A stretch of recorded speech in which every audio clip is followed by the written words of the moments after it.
Muy buenas noches con todos ustedes. Nuevamente Rufino y su programa Octogenario en línea.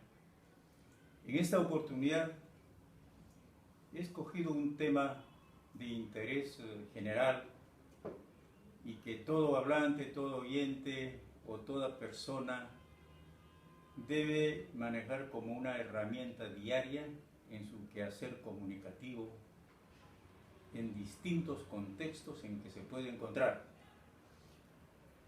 Bueno, de acuerdo a la teoría de las comunicaciones, es conveniente delimitar bien claramente el significado de algunos términos que en muchas oportunidades nos pueden llevar a confundir ideas y también a confundir interpretaciones.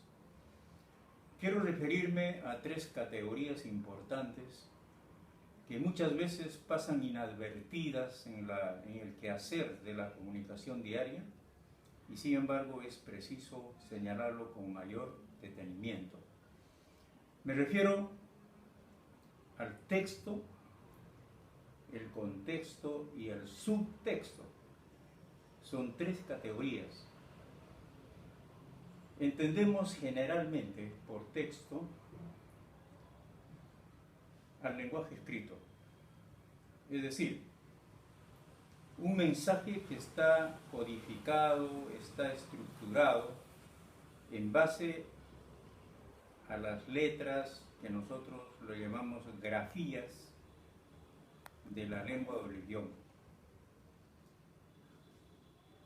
Estos signos gráficos con el que se codifica un mensaje escrito, pues constituye un texto. Lógicamente, un texto tiene que estar elaborado y construido en base a ciertas reglas que rigen la gramática de una determinada lengua. Y también este texto tiene que mencionar o incluir personajes, hechos, acontecimientos, el ámbito geográfico en el que se realiza el acto comunicativo. Estos elementos que conforman un texto pueden estar, digamos, expresados en el texto a través de ciertas especies literarias, como por ejemplo las narraciones, las descripciones, el diálogo mismo, en el que lógicamente intervienen personajes, hechos, acontecimientos, el aspecto temporal es importante y también el aspecto social. Entonces, un libro, por ejemplo, un periódico o un artículo o algo escrito en el que el emisor nos hace llegar su mensaje, su idea, su pensamiento, prácticamente es lo que nosotros denominamos con el nombre de texto. Bien, una vez que hayamos tratado de definir al texto, voy a pasar al contexto. El contexto generalmente es el ámbito físico, el ámbito social, el ámbito temporal, los hechos, las circunstancias que envuelven a un proceso comunicativo. Si nosotros observamos detenidamente un acto comunicativo, diario a cada rato, estamos dentro de un contexto. Y ese contexto es el ambiente físico, ¿no?, que nos rodea, con todos sus elementos. También puede ser un aspecto social, un grupo de personas, una masa.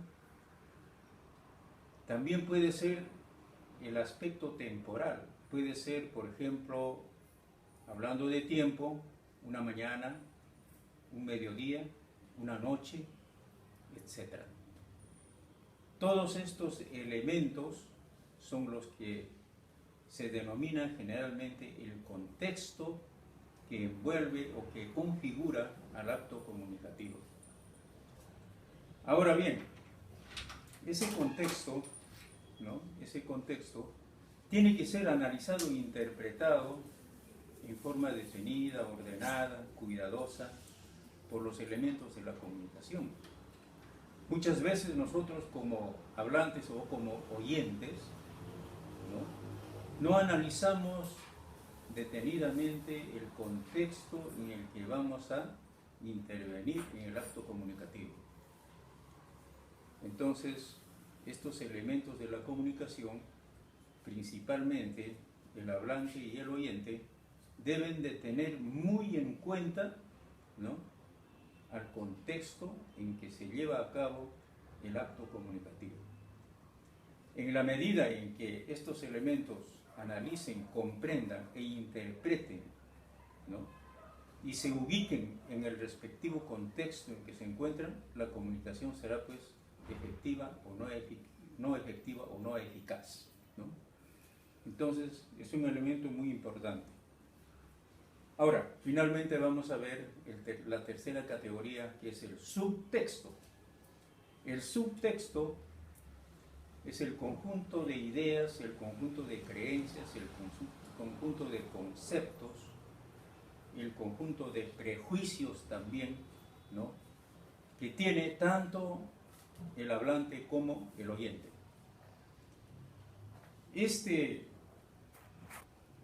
subtexto es prácticamente el cuerpo de contenidos y de significados que los elementos de la comunicación tienen que compartir en el acto comunicativo. Todos nosotros sabemos de que la eficacia de la comunicación depende pues de que cómo el hablante o el oyente interpretamos el significado del contexto y también analizamos internamente las ideas, los conceptos, las creencias, una serie de elementos que nos permite comunicar con nuestros semejantes. Dicho esto, si el texto no tiene en cuenta al contexto en que se produjo, prácticamente el texto queda en un vacío. Es decir, no significaría lo que debería significar. Entonces, como hemos visto y hemos dicho, estos tres elementos, que es el texto, el contexto y el subtexto, tienen pues una primordial importancia dentro del acto comunicativo, en toda circunstancia en que nos encontremos. Por ahora, este es el tema en forma tan resumida, concisa, en que estoy llegando a determinar estas categorías. Les agradezco por su atención y espero su comprensión y que compartan conmigo. Muchísimas gracias.